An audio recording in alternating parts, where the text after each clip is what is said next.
Hello and welcome to the Journey Boldly podcast. My name is Dr. Gwen and I am your host for this episode.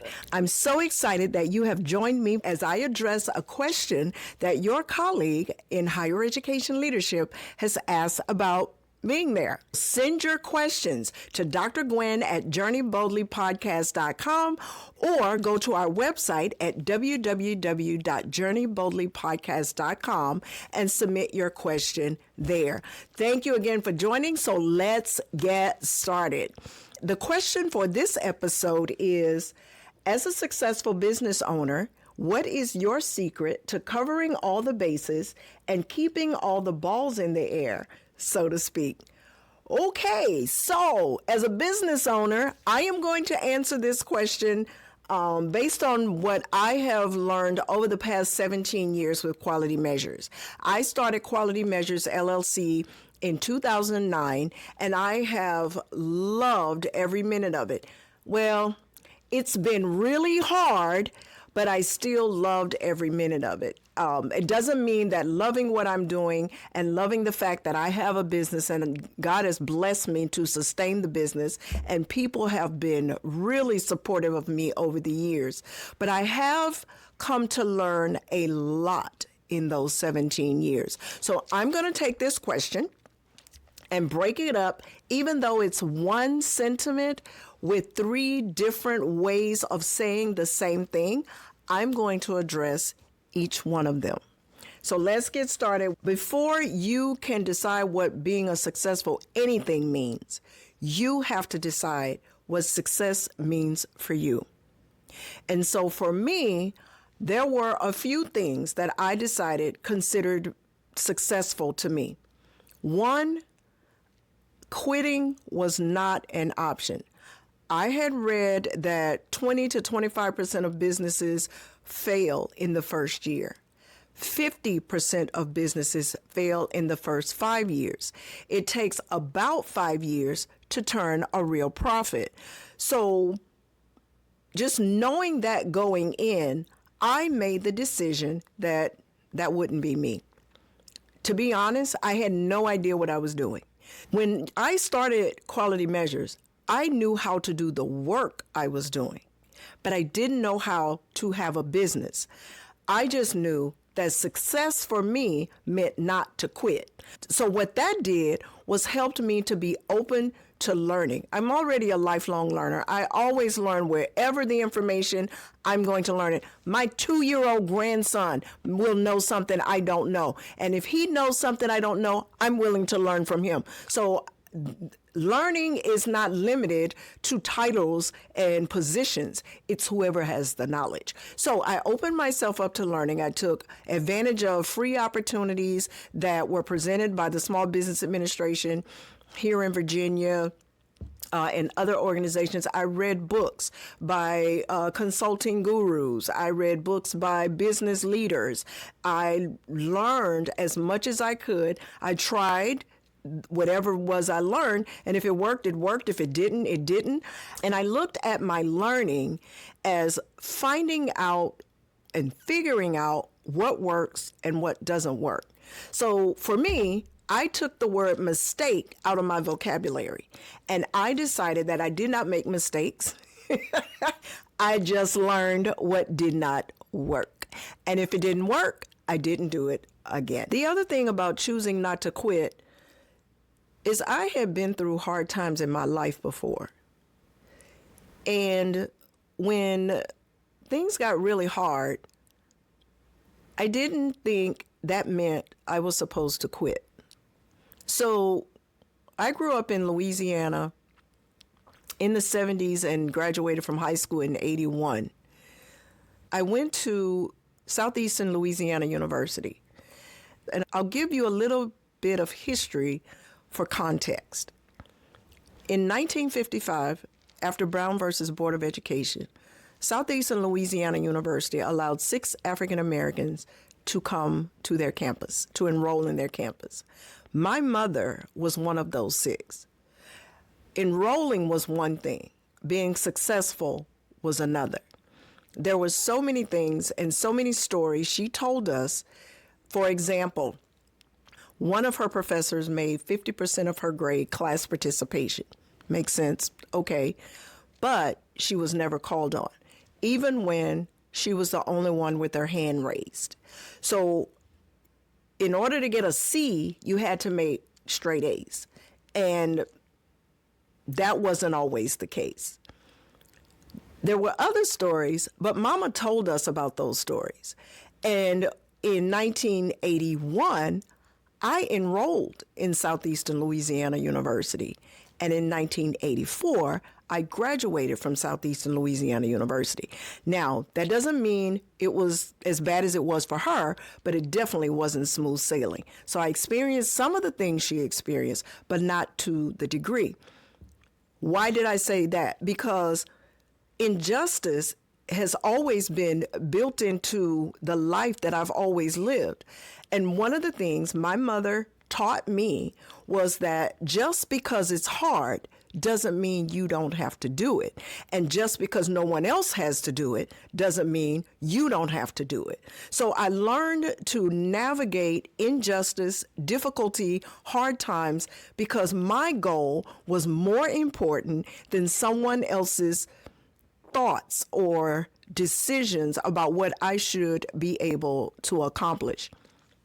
Financially, I've had some hard time. Yeah, I had that time where I had the black trash bag covering my window because I couldn't afford the deductible for car insurance. It eventually got fixed, but I've had some hard times. I've had hard times with food. When I was a doctoral student, I was a single mother with 3 children. I was on food stamps. The way I saw it, I had been working since I was 15, so it was my money I was using until I finished my doctorate. So I've had hard times where I had to decide to teach myself or be taught what I needed or to be taught in a way that I needed to be taught. I've gone without. And so when things got hard as a business owner, it didn't signal quit. And I just made up my mind that I would go through and I would continue because I was determined not to let hard times cause me to quit. So not quitting was a very key piece to what I call being successful. Another form of success for me was meeting my intended goals, whatever they were at the time. And my goals might be for the week, they might be for the year, they might just be for a semester, because most of my clients were colleges and universities, and my goals centered around my clients and how to help them accomplish what they wanted to accomplish, and they operated on a semester basis. So my goals, as long as I met my intended goals, then I considered that success. And my goals could also be financial. It could be, I don't want to be operating in the negative. I want to operate in the positive. I don't want to struggle to pay the bills. Whatever my goals were, if I met them, then I was considered successful.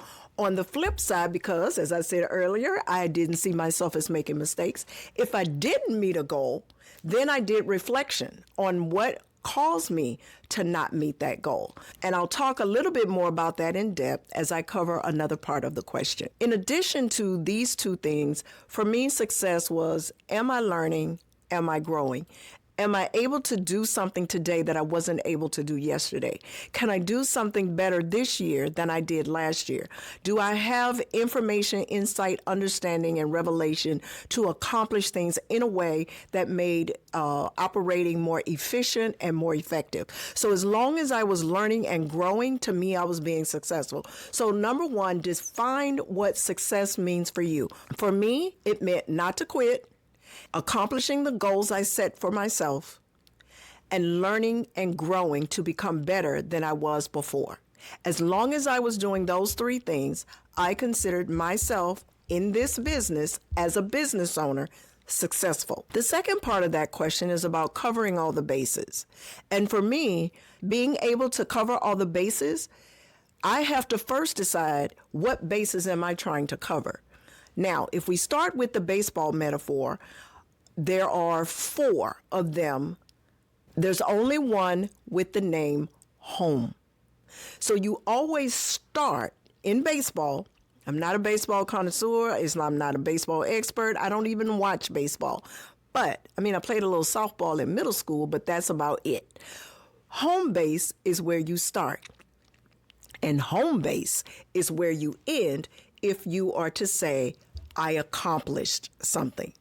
There are 3 other bases on the field: first, second, and third. There's only one home base. And the home base is where you get to decide where is that place that anchors you to accomplish the goals and objectives you have for the day, the things you must get done, what you must accomplish, what it matters to you, what is of greatest value to you. And those become the bases you need to cover. Your home base might be literally your home. It might be your family. It might be your peace. It might be clarity. It might be lack of confusion. But whatever it is, it's home. It's what anchors you to accomplish everything else that you have to cover. At the end of the day, if you haven't covered all the bases, then you have to stop and reflect and ask yourself, why didn't I cover all the bases? Were you distracted? Did you set a goal that was too big for the time frame that you created for it? Was it out of order? Is it something that should have been later, a different goal at a different time than at this time?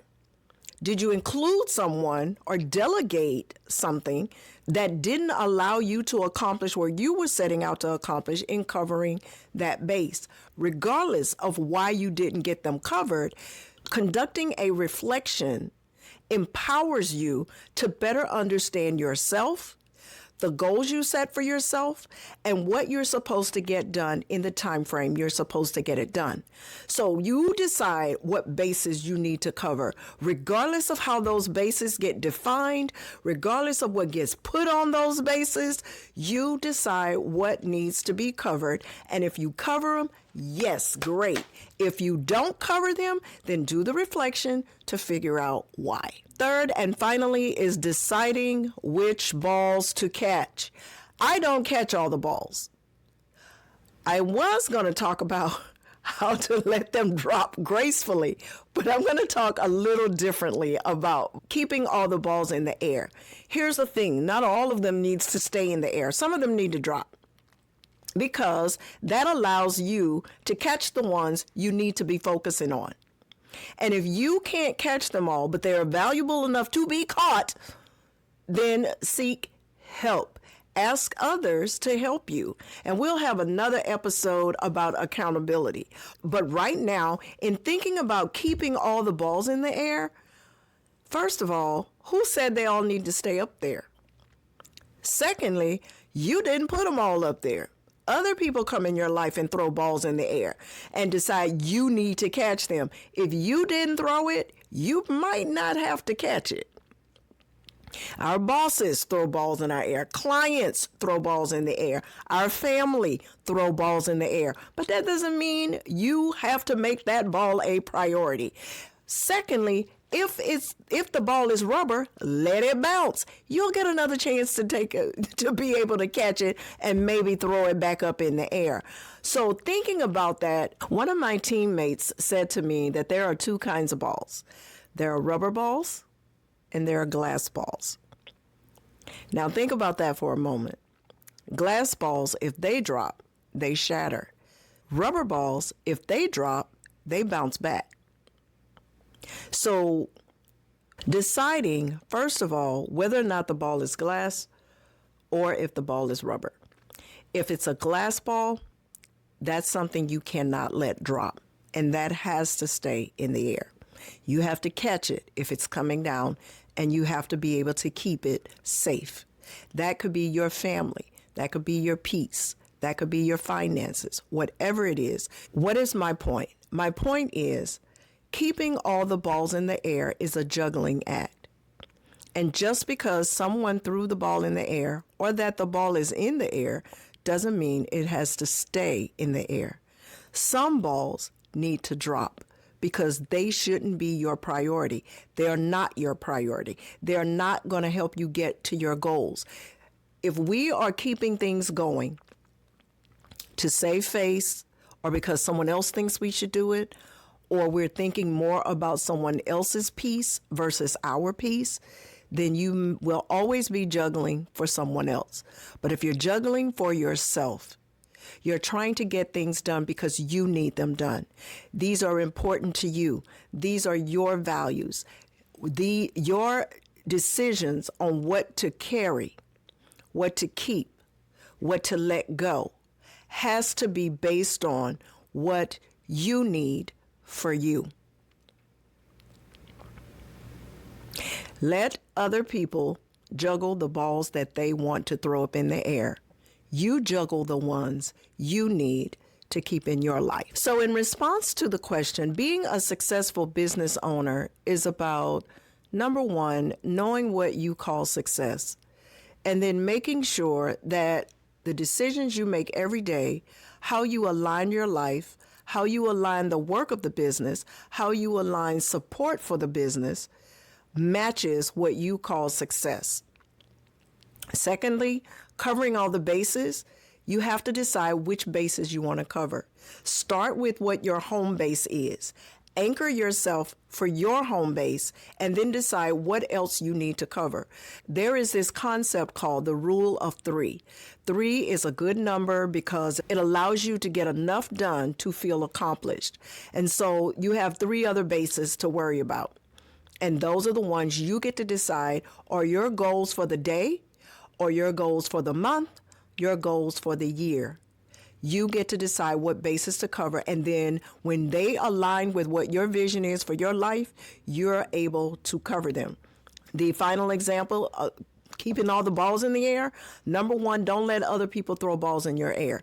You juggle what is important to you, and you let drop what is not for you, and make sure that you know the difference between what's a glass ball for you and what's a rubber ball that can bounce back. You can take care of it later. But don't let other people decide what you should juggle. You decide what you should juggle. Even if someone has the authority and the right to introduce something else to you, you still get to decide whether or not you have to juggle it.